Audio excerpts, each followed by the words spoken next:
السلام علیکم ورحمۃ اللہ وبرکاتہ۔ سارے ناظرین سے یہ گزارش ہے کہ میں نے اسٹوڈیو کو تبدیل کیا ہے، کیونکہ ہمیشہ میری جو ویڈیو آتی ہے وہ اس کی اسٹوڈیو اور جگہ ہے، تو میں نے اس لیے تبدیل کیا کہ ایک تو مسجد میں ثواب ہے، دوسری بات یہ ہے کہ جو ساتھی نمازی ہیں ان کو بھی فائدہ ہو جائے گا۔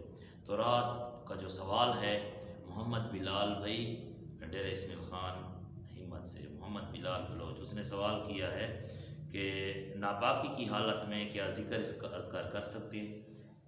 جو آدمی ناپاکی کی حالت میں ہو تو کیا ذکر اذکار کر سکتا ہے، یا درود شریف وغیرہ وغیرہ، یا بسم اللہ اسی طرح؟ تو میرا خیال ہے وہ میں نہیں لگا چلو۔ تو اس کا جواب کیسے ناپاکی، یعنی کوئی آدمی جنابت کی حالت میں ہے، یعنی اس پر غسل کرنا فرض ہے لیکن اس نے غسل نہیں کیا کسی وجہ سے، یا تو نماز کا ٹائم نہیں ہے، وہ ویسے اس نے غسل نہیں کیا، تو کیا وہ ذکر کر سکتا ہے؟ ایک تو یہ جنابت والا آدمی، یا حیض نفاس والی عورت، جس آدمی کو عورت کو حیض ہوتا ہے یعنی مینسز ہوتی ہیں، تو کیا اس حالت میں وہ ذکر اذکار کر سکتا ہے؟ سوال یہ ہے، ٹھیک ہے۔ جنابت کی حالت میں، ناپاکی کی حالت میں کیا آدمی ذکر اذکار؟ جی ہاں، ناپاکی کی حالت میں ذکر اذکار کر سکتا ہے۔ اس پر میں تفصیل بیان کرتا ہوں، لیکن اس سے پہلے ام عائشہ صدیقہ رضی اللہ تعالیٰ عنہا کی روایت ہے صحیح بخاری میں باب الاستحاضہ میں، اس نے سوال کیا یا رسول اللہ کوئی آدمی جنابت کی حالت میں کھا پی سکتا ہے، سو سکتا ہے؟ تو اللہ کے رسول صلی اللہ علیہ وسلم نے فرمایا فتحروا، وہ غسل کرے، کیونکہ فرض غسل ہے تو غسل کر لے۔ اس نے عرض کیا یا رسول اللہ اگر غسل نہیں کرتا یا نہیں کرتی تو کیا؟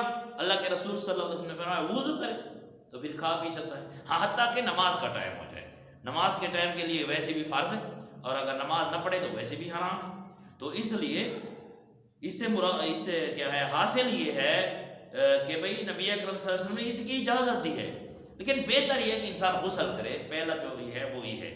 دوسری بات وضو کرے، تو نماز کے ٹائم تک اگر کوئی آدمی غسل نہیں کرتا، ٹھیک ہے، تو وضو کر کے وہ کھا پی سکتا ہے، سو بھی سکتا ہے۔ اور کیا ہے استحاضہ والی عورت یا حیض والی عورت یا نفاس والی عورت یا جنابت والا آدمی جس نے غسل نہیں کیا، وضو کیا، اب وہ ذکر اذکار بھی کر سکتا ہے۔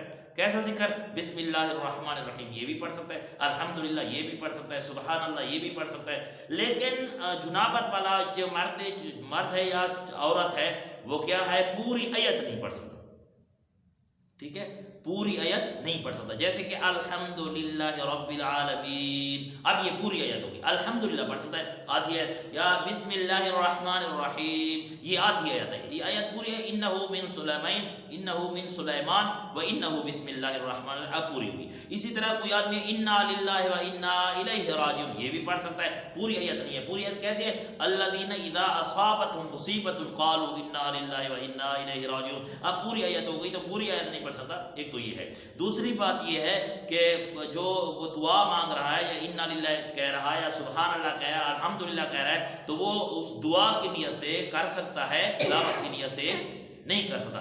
تو جو ہے نا حال یہ ہے کہ بھئی کوئی آدمی اگر جنابت کی حالت میں آئے تو وہ کھا پی بھی سکتا ہے، اس پر میں نے ایک ویڈیو اپلوڈ کی ہے۔ اور یہ جو کیا ہے محمد بلال بلوچ ڈیرہ اسماعیل خان بھائی کا جو سوال ہے اس کا جو ہے نا جواب یہ ہے کہ بھئی جنابت کی حالت میں چاہے وہ مرد ہے چاہے عورت ہے چاہے حیض میں ہے یا نفاس میں ہے، وہ کیا ہے ذکر اذکار کر سکتا ہے، لیکن بہتر یہ ہے کہ غسل کرے۔ اسی طرح کے اگر کسی بھائی کو کوئی اور بھی سوالات کرنے ہیں تو اس سائٹ سے یا اس سائٹ سے میرا یہ واٹس ایپ نمبر چل رہا ہے، انشاءاللہ میں جو ہے نا اس پر آپ کے ساتھ رابطہ کر سکتا ہوں۔ اللہ رب العالمین عمل کرنے کی توفیق عطا فرمائے۔ اقول قولی ھذا استغفر اللہ لی ولکم ولسائر المسلمین۔